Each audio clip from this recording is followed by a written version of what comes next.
Madame, Monsieur, bonsoir. Merci de nous rejoindre. Les principaux titres de ce journal.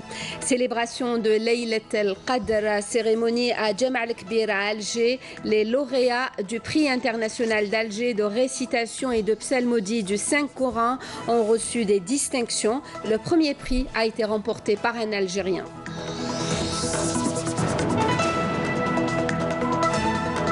Le ministre de l'Habitat réunit les directeurs des OPGI de tout le pays. Les distributions de logements se feront dorénavant lors des fêtes religieuses et nationales. Des commerçants réquisitionnés comme chaque année pour assurer des permanences le jour de l'Aïd. La liste est visible sur le site du ministère du Commerce avec l'obligation faite pour les commerçants d'ouvrir au lendemain de la fête de Eid el-Fitr. Le bac derrière, ligne droite avant l'examen. Les candidats en pleine révision, certains ont choisi de le faire en plein air. Et on commence ce journal par le message du président de la République, Abdelaziz Bouteflika, au président Vladimir Poutine. Un message de félicitations à l'occasion de la célébration de la fête nationale de la Fédération de Russie, dans lequel il lui a réitéré son engagement à soutenir et renforcer la dynamique qui a marqué les relations bilatérales durant ces dernières années. Le président Bouteflika qui a félicité aussi son homologue philippin à l'occasion de la fête nationale de son pays. Dans son message, le chef de l'État lui exprime aussi sa disponibilité à œuvrer pour la consolidation des liens d'amitié et de coopération qui lient l'Algérie et les Philippines. Je vous le disais en titre, Laylat el-Qadr, célébrée hier soir au niveau de toutes les mosquées du pays. Au niveau de Jama' el-Kbir à Alger, les lauréats du prix du président de la République, le prix international d'Alger de récitation et de psalmodie du Saint-Coran ont été primés lors de cette veillée religieuse. Le premier prix a été remporté par un Algérien. Le président du Conseil de la Nation, le président de l'Assemblée populaire nationale et le Premier ministre étaient notamment présents. Karim Haïfa. Une ambiance empreinte de foi et de spiritualité a régné la nuit dernière à la grande mosquée d'Alger à l'occasion de la célébration de Laylat el-Qadr. La cérémonie, rehaussée par la présence du président du Conseil constitutionnel Mourad Meddelsi, des membres du gouvernement et du corps diplomatique de pays musulmans accrédités à Alger, a été ponctuée d'une récitation de versets coraniques et la clôture de la lecture du Sahih al-Bukhari qui avait débuté au mois de Rajab dernier au niveau de l'ensemble des mosquées que compte la République. Bismillahirrahmanirrahim wa sallallahu wa sallim wa zid wa barik ala sayyidil awwalin wal akhirin wa ala alihi wa sahbihi ajma'in.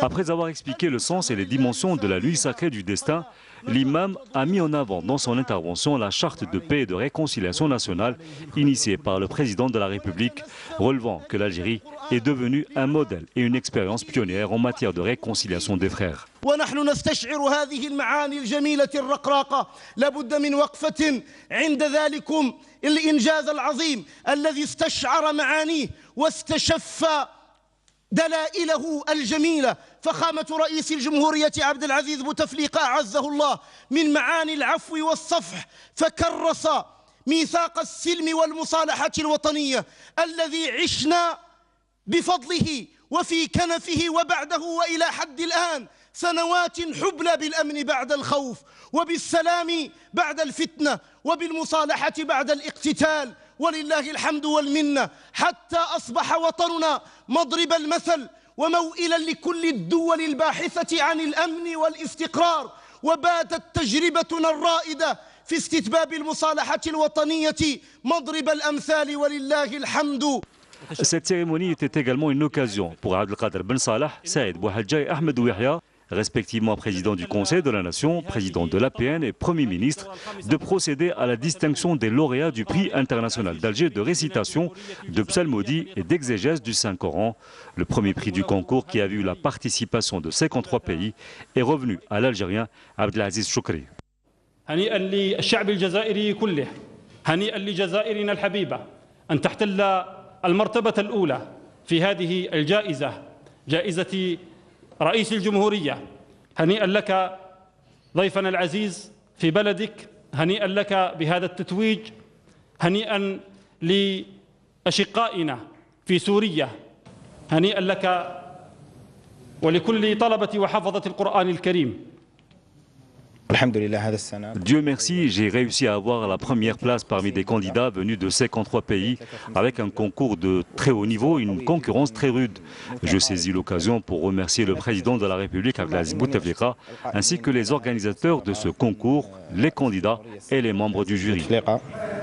وكل من قام عليها من منظمين ومتسابقين ولجنة. هذه جائزة معروفة بحيادها. Le prix international d'Alger est connu pour sa neutralité, sa crédibilité et son intégrité, avec un jury composé de personnalités religieuses de très haute facture, un prix qui est sous la houlette du président algérien, que je remercie beaucoup, ainsi que tous ceux qui ont contribué à son succès, à l'instar des organisateurs. Abdelkader Ben Salah, Saïd Bouhadja et Ahmed Ouéhia ont également honoré les membres du jury qui a supervisé ce concours international avant d'honorer les 3 lauréats du concours national des jeunes récitants du Saint-Coran des moins de 15 ans. Par ailleurs, les récitants du Saint-Coran ont remis une distinction symbolique au président de la République, Abdelaziz Bouteflika, en guise de reconnaissance des efforts louables consentis au service de la récitation et de l'enseignement du Coran aux générations montantes. جزاك الله كل خير فخامة الرئيس، وأنت الذي أسست للأسبوع الوطني للقرآن الكريم. Le ministre de l'Intérieur et des collectivités locales, Nordine Bedoui, a réuni aujourd'hui les cadres de son secteur. À l'ordre du jour, plusieurs dossiers comme la création de zones industrielles, le programme du Fonds du Sud et des hauts plateaux, ainsi que le développement des zones frontalières. Le ministre des Affaires étrangères, Abdelkader Msahel, a reçu ce mardi l'envoyé spécial français pour la Libye, Frédéric Desagneaux. Un entretien en rapport avec l'étroite concertation de confiance que les deux pays entretiennent sur le dossier libyen. Je vous invite à écouter à ce propos l'envoyé spécial français pour la Libye. Venir à Alger aussitôt que possible pour poursuivre l'étroite concertation, la concertation confiante que la France et l'Algérie entretiennent sur ce dossier de la Libye. Et avec le ministre, nous avons pu échanger nos analyses de la situation au lendemain de la conférence de Paris du 29 mai qui a abouti à des résultats très positifs, salués par les autorités algériennes. Nous avons beaucoup apprécié la participation du Premier ministre Ouyahia à la conférence. Des résultats qu'il faut maintenant concrétiser, et c'est tout l'enjeu du travail diplomatique, politique qui reste à faire avec les principaux acteurs libyens, avec l'ensemble des partenaires internationaux intéressés et concernés par la crise libyenne, au premier chef nos deux pays. Le ministre de l'Habitat a réuni aujourd'hui les directeurs des OPGI des 48 wilayas en vue de lever les obstacles et identifier les besoins sur le terrain. Une rencontre qui vise également à mieux maîtriser et canaliser la distribution des logements. Une opération désormais soumise à un planning bien défini, comme le dit Abdelwahid Temmar. Je vous invite à l'écouter. 2 jours après, la réunion avec les OPGI pour les inciter d'abord à rester dans la même dynamique, organiser à travers l'année les opérations de distribution, organiser la distribution à travers l'année en fonction des fêtes religieuses ou nationales. Donc il y en a beaucoup. Comme ça, l'effort de l'État, il est mis en valeur. Et comme ça, on peut créer le déclic vis-à-vis du citoyen. Bien sûr, on n'est pas seul dans la phase de distribution. Nous avons une grande partie de réalisation, de suivi. Nous participons dans les commissions. Mais nous avons aussi le ministère de l'Intérieur à travers les Wali, à travers les prisons d'APC. Là aussi, pour maîtriser l'étude du dossier, être au rendez-vous. Comme ça, même le citoyen, quand il attend, il sait que son tour va venir après. C'est ça l'objectif. Nous avons insisté sur la maîtrise des chiffres. Personne n'a le droit de donner des chiffres sur lesquels il n'est pas d'accord ou il n'est pas sûr. Comme ça, la crédibilité du ministère doit être intacte. Sidi Bel Abbès, un des pôles de production agricole très encouragé par l'État pour qu'il accède à l'exportation de la production locale. Le ministre du Commerce était auprès des opérateurs sur place pour les encourager dans cette perspective. Naïma Chekchek. Unité industrielle et exploitation agricole de la wilaya de Sidi Bel Abbès tendent à l'exportation de leurs produits, une option que le ministre du Commerce Saïd Jelleb est allé prospecter sur le terrain auprès des opérateurs que l'État soutient pour la promotion de la production nationale. Cette visite de terrain entre dans le cadre des orientations de son Excellence le Président de la République pour la protection et le développement de la production nationale. Donc, il y a une proposition de loi de finances pour instaurer une taxe additionnelle provisoire de sauvegarde. Donc الرسم الإضافي للوقائي للإنتاج لحماية الإنتاج الوطني هذا غادي يخص كل المنتوجات اللي فيها إنتاج وطني. Donc tout ce qui est produit localement sera protégé avec ce produit. Donc tous les produits maintenant qui sont interdits, on va les mettre dans la liste des produits soumis aux taxes. Et ce sera des taxes de 30% jusqu'à 200%. On va donner la préférence à la production nationale et on va décourager au maximum les importations. Autant de dispositifs financiers pour protéger une production agricole de qualité que le ministre a apprécié ici dans la wilaya de Sidi Bel Abbès. Un groupe de travail chargé d'œuvrer à la réalisation du développement durable des exportations agricoles a été installé hier par le ministre du Commerce. Objectif, informer les exportateurs des exigences du marché mondial à tous les niveaux et mettre en place une véritable stratégie pour la relance des exportations. Naïma Haouch. L'installation de ce groupe de travail s'inscrit dans la stratégie nationale des exportations 2019-2023 adoptée par le ministère du Commerce dans le cadre d'un plan d'action national pour accompagner les exportateurs dans les filières agricoles et lever les obstacles entravant la relance et le développement des exportations hors hydrocarbures.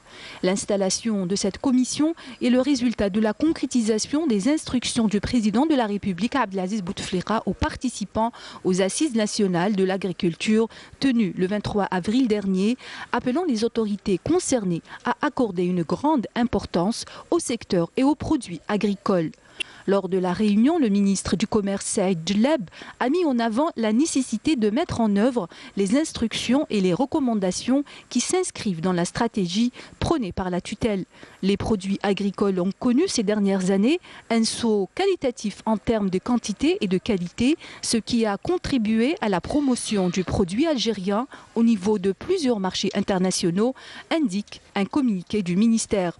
Jelleb a donné dans ce sens des instructions pour un travail de coordination entre les différentes instances, entreprises et opérateurs économiques et l'accompagnement de tous les projets ainsi que l'encouragement des initiatives locales pour la réalisation du développement durable en matière d'exportation agricole. Le ministre a également mis l'accent sur l'importance de l'information par rapport aux exportateurs en termes d'exigence du marché mondial et ce, à tous les niveaux. À propos des exportations, le refoulement de dattes et de pommes de terre exportées par l'Algérie vers le Canada et la Russie est dû au non-respect de la chaîne de froid par l'exportateur, a indiqué ce mardi un responsable du ministère de l'Agriculture. Plus de détails avec Nakhla Larbi. Le non-respect de la chaîne de froid par un exportateur privé constitue le véritable motif de refoulement de dattes et de pommes de terre exportées par l'Algérie vers le Canada. La marchandise en question avait pour rappel été préalablement soumise au contrôle phytosanitaire. Ouvrant une parenthèse, le directeur de la protection des végétaux et des contrôles techniques auprès du ministère de l'Agriculture a indiqué aujourd'hui que les faits ne sont pas récents et qu'ils remontent à septembre 2017. Néanmoins, les services du ministère de l'Agriculture n'ont toujours pas reçu de notification concernant ces marchandises refoulées. Durant l'année 2018, les seules notifications ont concerné 2 opérations d'exportation de pâtes et de boissons gazeuses expédiées vers le Canada, lequel a décidé le refoulement pour cause de non-traitement du bois d'emballage et non pour des raisons phytosanitaires. Par ailleurs, depuis janvier 2018, 736 tonnes de dattes ont été exportées vers le Canada, plus de 1800 tonnes vers la Russie et 2325 tonnes vers la France. Les exportations de dattes ont également concerné l'Espagne, l'Allemagne et le Qatar. Il en est de même pour les produits maraîchers maraîchers. En effet, 800 tonnes ont été exportées vers l'Espagne, suivi du Qatar avec 300 tonnes, de la France avec 200 tonnes et de la Russie avec 6 tonnes. Le responsable du secteur a en outre indiqué que les quantités exportées démontrent la bonne qualité des produits agricoles algériens exportés et le respect des normes internationales. Comme chaque année, des commerçants sont réquisitionnés pour assurer des permanences les jours de l'Aïd. La particularité cette année réside dans la mise en ligne de la liste des commerçants sur le site du ministère du Commerce et de l'obligation faite pour les commerçants d'ouvrir au lendemain des fêtes. Le reportage est signé Abdelhalim Yaïch. En application de la réglementation en vigueur, un certain nombre de commerçants seront réquisitionnés pour assurer une permanence durant la fête de l'Aïd, avec une nouveauté cette année. Nous avons introduit une nouvelle disposition dans la loi 0408 qui dit qu'au lendemain de la fête de l'Aïd, c'est-à-dire une fois que la fête de l'Aïd est passée, les commerçants sont dans l'obligation d'ouvrir leur commerce. Parce que nous avons constaté par le passé, les années passées, que les commerçants juste la fête de l'Aïd terminée, mais quand même ils continuent à rester fermés pendant une semaine et ils laissent donc les consommateurs sans approvisionnement. Autre nouveauté, la mise en ligne sur le site internet du ministère du Commerce de la liste des commerçants réquisitionnés.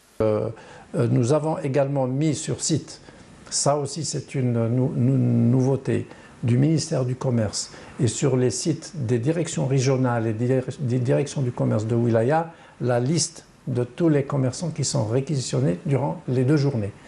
D'autre part, des unités de production seront opérationnelles le jour de l'Aïd. Parallèlement donc aux commerçants, il y a des unités de production également que nous avons réquisitionnées. Donc il s'agit des laiteries. Les laiteries, il y a à peu près 134 laiteries qui sont réquisitionnées à l'échelle nationale. Il y a des minoteries. Les minoteries, elles sont au nombre de 275. Et il y a des unités d'eau minérale et d'eau de source. Nous avons 36 au niveau national. Les infractions ayant considérablement diminué ces dernières années, les citoyens devraient pouvoir s'approvisionner durant la période de Eid el-Fitr.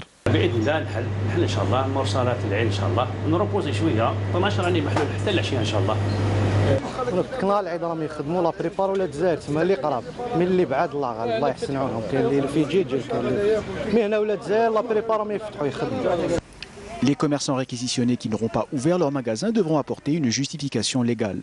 Et bien entendu, si des commerçants ferment sans aucune justification légale, je dis bien légale, là ils se trouvent donc en infraction et il y a donc des sanctions également qui sont prévues par la loi. Comme chaque année, les pouvoirs publics veilleront à contrôler l'application de la loi pour le bien-être du citoyen. Le bac, ce sésame qui ouvre les portes de l'université et des grandes écoles, reste le but principal de tout lycéen. Si l'examen se prépare depuis des mois, ces dernières semaines sont exclusivement réservées aux révisions. Et pour beaucoup de candidats, elles se font en général en groupe. Pour cette dernière ligne droite avant le 20 juin, certains ont choisi de réviser en plein air. À Alger, le reportage de Naïm Al-Walish. Les élèves de terminale se sont mis au vert avant l'examen du bac en occupant cette petite forêt de Benaknoun pour réviser en plein air. Ils passent un peu plus de 4 heures à bûcher loin des salles de cours en alternant révision et grand bol d'air une semaine avant le bac. ماغري كي نسكن في عنا نجي نقرا هنايا باش باسكو انا كونديدا ليبر باش نتبادلوا لي زيد هكذا. احنا دي كونديدا ليبر بصح شغل نتعرفوا بين 3 لاقينا نريفيزي شويه لي ماتي هكذا. عندنا ان سيمان تفاهمنا شغل نتلاقاو كاع هنا زعما شغل انا نقول انا نفهم شويه اونغلي هذا يفهم فرونسي انتكس شغل كل واحد يعاون الاخر. Ici, on révise au rythme du groupe autour d'une table sous un arbre qui impose calme et fraîcheur. L'entente et le partage sont les maîtres mots de cette démarche des candidats entre eux. وجاتنا l'idée باش نجيو نقراو هنا باسكو قريبه فال علينا en plus genre في لا بيبليوتيك ماتنا الكارطه باش ما نرونوفليوهاش باسكو خلاص العام اي با نجيو نقراو هنا ريفيزيو مام عندي اللي يقراو معايا في لي كور ما عندهمش لا كارت تاع لا بيبليوتيك صافي ما يخليهمش يدخلوا الوغ نجيو كاع هنا ريفيزيو كيف كيف. Parce qu'on n'avait pas un lieu vraiment où on pouvait se mettre à l'aise ou bien et tout, à part la bibliothèque. Et la bibliothèque, généralement, ils sont il y a trop de monde et tout, il y a trop de bruit, donc on a décidé d'aller à une place où il y a le calme, où on peut se concentrer, où il n'y a personne qui peut nous gêner et tout. Donc voilà, ça fait une semaine à peu près qu'on s'est mis d'accord, presque 2 semaines. On s'est mis d'accord et on révise tout le monde ensemble. En plus de la forêt de Benaknoun, l'ambiance est également studieuse aux Sablettes où les candidats face à la mer et en plein air bachotent en attendant la première épreuve d'arabe le 20 juin prochain. Et bon courage à tous les candidats. Le rappel des principaux titres. Célébration de Laylat al-Qadr, cérémonie à Jama' al-Kbir à Alger. Les lauréats du prix international d'Alger de récitation et de psalmodie du Saint-Coran ont reçu des distinctions. Le premier prix a été remporté par un Algérien.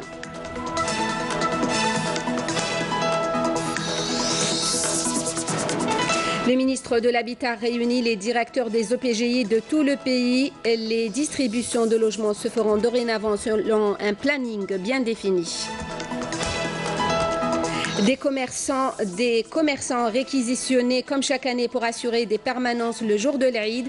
La liste visible sur le site du ministère du Commerce avec l'obligation faite pour les commerçants d'ouvrir au lendemain des fêtes. Le bac, dernière ligne droite avant l'examen le 20 juin. Les candidats en pleine révision. Certains ont choisi de le faire en plein air. Merci à vous de nous avoir suivis. L'information continue sur les www.entv.dz, la page Facebook et la chaîne YouTube de Canal Algérie. Pour le journal, Amina Nadir sera là à 19h pour l'édition en arabe. Demain à midi, Fil Abraz, nous on se retrouve à 18h. Sahaf Torkom, passez une bonne soirée.